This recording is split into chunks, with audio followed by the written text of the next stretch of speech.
khairukum man ta'allamal Qur'an wa 'allamahu. Sebaik-baiknya kalian adalah orang yang belajar Al-Qur'an dan mengajarkannya. Hadis riwayat Al-Bukhari. Assalamualaikum warahmatullahi wabarakatuh. Alhamdulillahirabbil alamin. Pada kesempatan ini kita bisa berjumpa lagi tentunya dalam pelajaran PAI, Pendidikan Agama Islam. Bapak doakan semoga anak-anak semuanya dalam keadaan sehat walafiat dan dalam lindungan Allah Subhanahu wa taala. Alhamdulillah, marilah sebelum belajar kita baca dulu basmalah sama-sama. Bismillahirrahmanirrahim. Anak-anakku, kemarin kita telah melafalkan surah Al-Ikhlas ayat 1 sampai 4. Hari ini kita akan mencoba belajar tentang pesan-pesan yang disampaikan dalam surah Al-Ikhlas itu sendiri. Sebelum membahas pesan-pesannya, Bapak akan bacakan dulu terlebih dahulu arti daripada surah Al-Ikhlas. Anak-anak boleh menyimak bacaan Bapak. A'udzu billahi minasy syaithanir rajim. Bismillahirrahmanirrahim. Qul huwallahu ahad, Allahus samad, lam yalid wa lam yulad, wa lam yakul lahu kufuwan ahad. Shadaqallahul azim. Pesan-pesan yang perlu kita petik dalam surah Al-Ikhlas ini, yang pertama, kita harus meyakini bahwasanya Allah itu satu.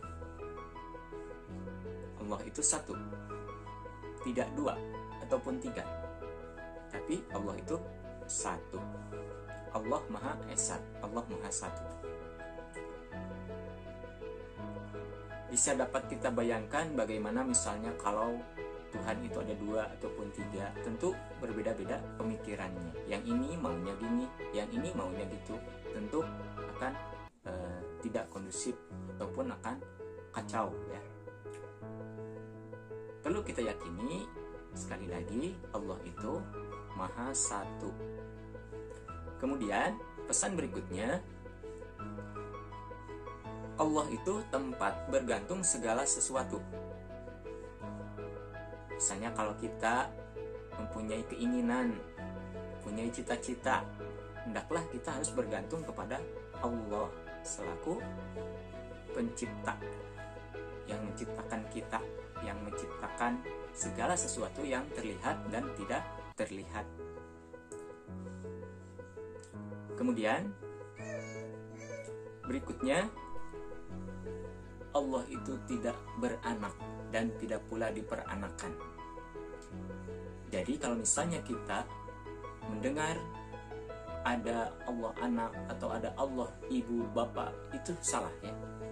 Karena dalam Al-Quran ditegaskan bahwasanya Allah itu tidak beranak dan tidak pula diperanakan. Allah tidak punya anak dan juga tidak punya orang tua.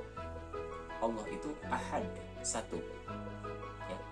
Tidak dua, tidak tiga, apalagi sampai banyak berbilang-bilang ya. Tanamkan dalam diri kita bahwa Allah itu beda dengan makhluk yang ada di alam bumi ini. Allah tidak ada sesuatu pun yang setara dengan Dia. Allah itu maha tinggi. Tidak ada makhluk satupun yang setara dengan Allah.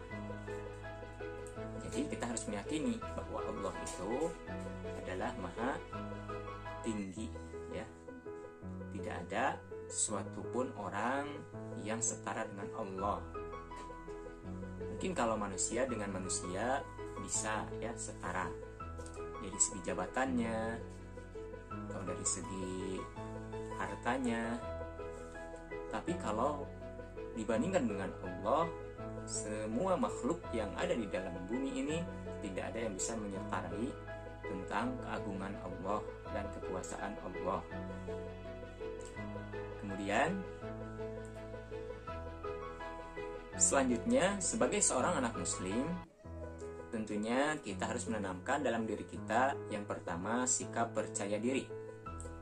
Artinya kita harus bisa, ya, kita harus tanamkan dalam diri kita bahwa kita itu adalah bisa melaksanakan apa yang kita inginkan, bisa menjadikan segala sesuatu cita-cita kita tercapai, ya.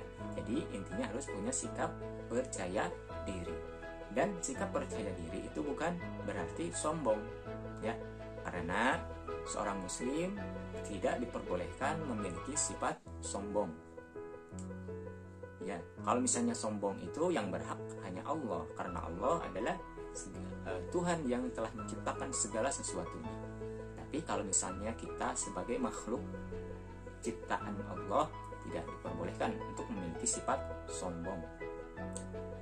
Dan ada salah satu makhluk yang memiliki sifat sombong, yaitu syaitan, yang akhirnya sama Allah dikasih tempat kembalinya ia, yaitu di neraka.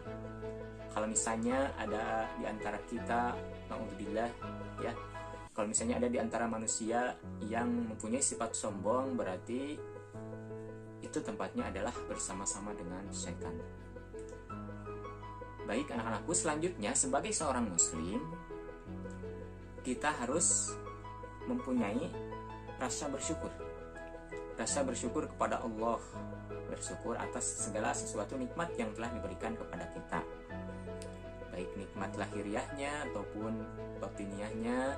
Lahiriahnya seperti kita diberikan tubuh yang lengkap, ya, mata bisa berfungsi dengan baik, tangan bisa memegang dengan baik, kaki kita bisa digunakan untuk berjalan, telinga kita bisa digunakan untuk mendengar. Alhamdulillah, itu adalah suatu kenikmatan yang luar biasa. Maka oleh kita patut disyukuri. Syukurinya yaitu dengan menjalankan segala sesuatu yang diperintah oleh Allah. Jadi selain membaca alhamdulillah, kita juga harus melaksanakan segala sesuatu yang diperintah oleh Allah. Salatnya, puasanya, sedekah, dan lain-lainnya yang diperintahkan oleh Allah. Dan juga menjauhi segala larangannya yang dilarang oleh Allah. Selanjutnya, sebagai seorang anak muslim, kita harus rajin belajar. Rajin belajar. Karena dalam Islam pun kita dianjurkan untuk mencari ilmu walaupun jarak yang jauh, ya, ke negeri Cina misalnya atau ke negeri Arab, ya, kita harus mencari ilmu dimanapun itu ilmu berada, maka kita harus mencarinya. Tujuannya apa? Supaya kita mempunyai pengetahuan dan memiliki kemampuan untuk menjalankan hidup kita di dunia ini, baik ilmu agamanya maupun ilmu umumnya, ya, kita harus belajar tentang itu semua. Karena untuk bekal hidup di dunia ini kita harus dibarengi dengan ilmu. Insya Allah kita semua akan bisa menghadapi segala sesuatunya.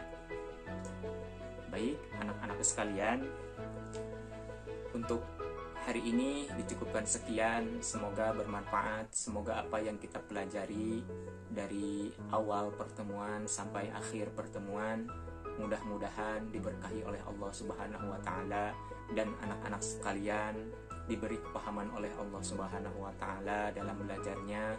Tetap semangat untuk belajar, terutama belajar ilmu agama atau ilmu Al-Qur'an, karena dengan mempelajari ilmu Al-Quran kita bisa tahu apa yang terdapat dalam Al-Quran. Mudah-mudahan semuanya yang kita pelajari dapat bermanfaat. Mohon maaf apabila ada kesalahan. Mudah-mudahan kita dalam lindungan Allah Subhanahu wa ta'ala. Akhirul kalam, wassalamualaikum warahmatullahi wabarakatuh.